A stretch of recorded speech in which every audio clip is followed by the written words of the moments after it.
understand that, can communicate to any galaxy, anywhere, and anything at any scale. So when you look at a galaxy, you see that the only place that life exists are the perimeter, the outward swirls. Right? That's the area that life can stand at. That's the blending of the dark energy and the galactic solar body energy. And so in the perimeter, that's where you're going to find planets that can sustain life. Earth is the same thing. Therefore, with this understanding, you know that the core of the Earth is like a proton energy, and there's dark energy around the Earth. When they collide, you get what you call the surface of the Earth. That's the neutralizing effect, the interaction of the two energies to create life on Earth. But it's only where it interacts. Therefore, by that knowledge, you can only conclude that the Earth is hollow. And the surface of the Earth is just where those two energies meet. Okay? Same thing with neutrons in an atom then. It is the interaction between the electron consciousness and the proton consciousness. And when they collide and have interference patterns and neutralize each other, then they call them neutrons. They cannot exist in and of themselves. That is just the interaction of the two energies. And you'll go up and up and up from there. And down and down and down. This is what infinity is. If you want to think of it as a graphical analysis, like a sine wave, think of you know what a sine wave is. If you don't, look it up real quick. Imagine the longest wavelength you can imagine. Well, let's just make it simple for reference. Say it's a mile. All right, a mile long wavelength. And then you just, in order, get shorter and shorter, you know, of existence of possible wavelengths until the point where you get down to it's really close together, and an inch. Say the line you draw to represent that would be 1 inch thick, and the amplitude would be 5 inches.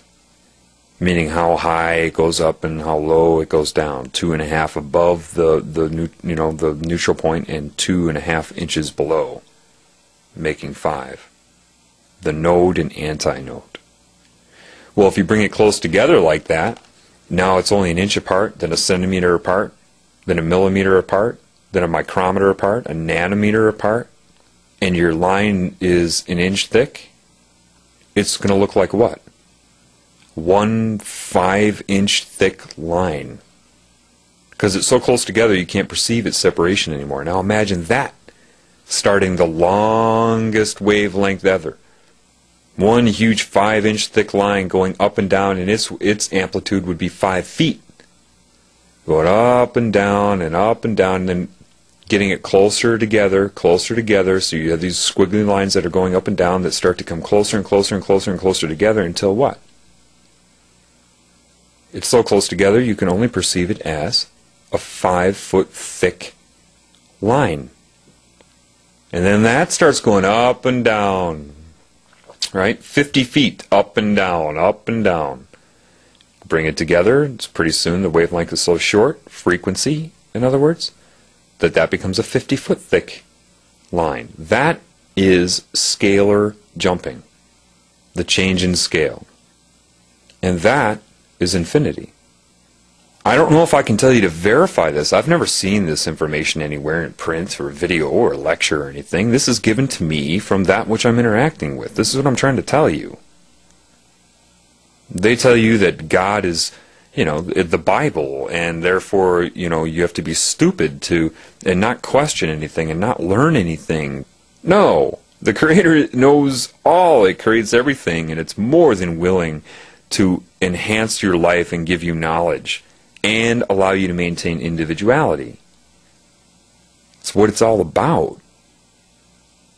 You become anything but stupid when you connect to the Creator. I've had light explained to me. Why is it particles and wavelengths? I know why it is. Exactly why it is in my head. There is no explanation out there. Scientists bumble around that. Well, it's either particles or wavelengths depending on how you look at it. No, no, no. I know exactly why it is. I'm not going to get into that now. See, the beauty of individuality is, how does the Creator communicate with me? It takes what I know and things that I've encountered in life, and then assembles those things together correctly to create a thought that I understand. And if it's information that has no words yet, if it has no, I've had no experience with it, it still puts the knowledge in me, and then I'm directed to see something in life that I can extract a metaphor from to explain what I know. That's how it works. It doesn't change your personality. It doesn't, I mean, it has no interest in that type of control. There's only one energy that has interest in that type of control. And that's what we got to get to next. Okay, what is cancer? Well, what is it?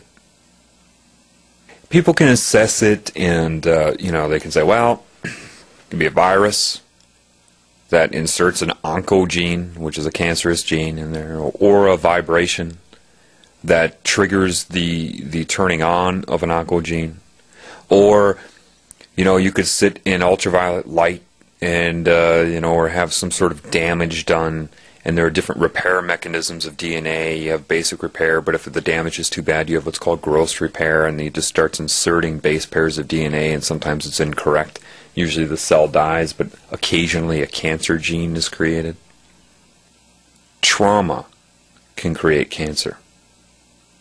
What happens? Well, an oncogene, what is that doing? It's transcribing, as they know, an enzyme that renders the cell immortal and causes it to metastasize and try to take over the body, to grow and grow and grow and grow. The cell has a normal life cycle that it goes through. But cancer violates that with immortality. But that's just what it's doing. It has nothing to do with why. It is only what. Again, structure, math, quantity. If you know a cell is conscious, and DNA is its system of how would you look at DNA? The same way you would look at the components in your body. That's part of it. It's the structure, the brain. My comparison of the DNA, what I contribute a lot of DNA to, would be the liver in the body. The liver has twice the DNA of all the other cells, and it produces over 90% of your blood plasma proteins. It's involved with so much. That would be a scalar jump of DNA to me. The liver. The liver is the most alive organ in the body. The brain is the most dead. The liver can regenerate. Your consciousness is not so much confined to the brain. Only for your five senses in that input, and then other things, thinking and whatnot. But your thoughts occur throughout your entire body, and around your body more specifically. Cancer is an insane energy, but it's not its fault. It is separate from this whole system that I'm talking about, this scalar reality of existence. And it doesn't understand that as it grows, it's going to destroy its own ability to live. So there's only one conclusion you can make, and that's absolute fear. A disconnection somehow from the love, the consciousness, the understanding, the knowing of why it exists, the beauty of its existence and everything. And the consciousness alters the DNA of the cell because it feels isolated, alone, and separate. If you damage a cell and it's trying to resist the death, imagine the fear of how it's played out if a cell is dreaming where it gets damaged by something. And it gets so damaged that it's traumatized.